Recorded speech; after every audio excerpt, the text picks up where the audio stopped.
Welcome to the slop farm. Enjoy the video. You start by confirming two prerequisites, level 12 access and the Vissudha map fragment, because without them you cannot unlock the waypoint. Once verified, equip your fastest mobility tool, a glider, mount, or teleport rune, so traversal time drops and you can survive tricky terrain. Then set a temporary waypoint near the southern ridge entrance to shorten backtracking.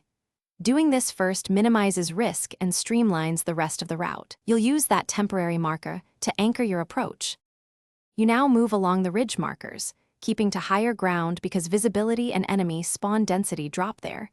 Use a lantern or flare when fog appears. Once done with initial skirmishes, engage only essential foes so you conserve stamina and consumables for the steep climb ahead. Make sure to interact with the hollowed brazier and deploy the map fragment. This action reveals hidden path segments and triggers the path alignment mechanic. These middle steps open the true route and prevent wasted detours.